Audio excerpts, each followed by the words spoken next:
Having finished everything, Jesus prayed to God. Father, into your hands I commit my spirit. After saying this, Jesus died on the cross. Jesus buried in the tomb. The day when Jesus was crucified with two thieves was Friday. As the Sabbath, which began on Friday evening, was approaching, the Jews hurried. They did not want the bodies to remain on the crosses during the Sabbath. So they went to Pilate and said, Pilate, since the Sabbath is coming, break the legs of those who are crucified, so they may die quickly, and take their bodies down from the cross. Do as you wish. When Pilate permitted it, the soldiers broke the legs of the two thieves who were still alive. Then the soldiers came to Jesus. He looks like he is already dead, but we must check. So they did not break Jesus' legs. Instead, one soldier pierced Jesus' side with a spear. Blood and water flowed out from Jesus' side. In this way, the Roman soldiers confirmed that Jesus had already died. Many women who had followed Jesus from Galilee were watching from a distance. Among them were Mary Magdalene, Mary, the mother of James the Younger, and Joseph, the mother of John, and Salome.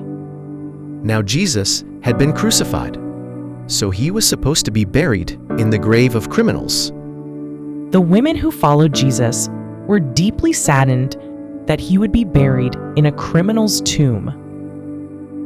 There was one man who could solve this problem. He was Joseph of Arimathea, a member of the Sanhedrin, a disciple of Jesus, and a man waiting for the kingdom of God.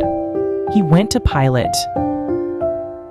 Governor Pilate, please grant me permission to bury the body of Jesus. What? Jesus is already dead? Pilate called the centurion and said, Check if Jesus is really dead. Yes, I will do that. A short time later, the centurion returned. It is certain that Jesus is dead. Then Joseph, do as you wish. So Joseph gathered the materials needed for the burial with his servants and headed to Golgotha. Another man also came.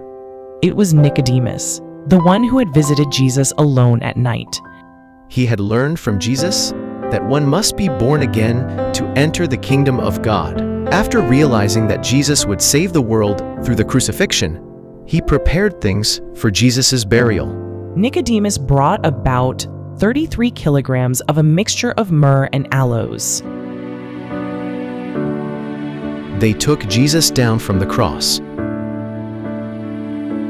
Then they gently wiped away all the blood and sweat and applied the spices.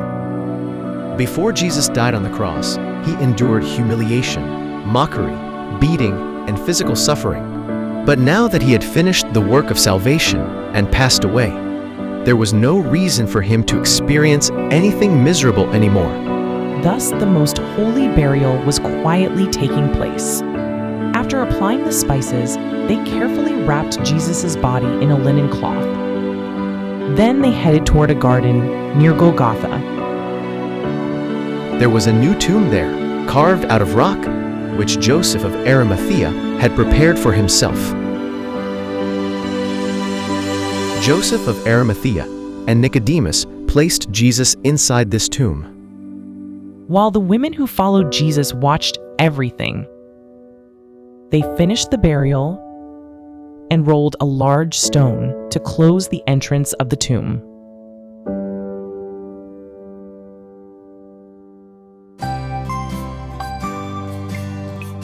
Children, today's story is about Jesus being buried in Joseph of Arimathea's tomb after he died. Joseph of Arimathea gave Jesus the new tomb he had carefully prepared for himself. Just as Jesus rested on the seventh day after completing creation, on Friday evening, just before sunset, after he finished all the work of taking away people's sins, he rested in the tomb. Repeat Jesus' words. It is finished. It is finished. John chapter 19, verse 30.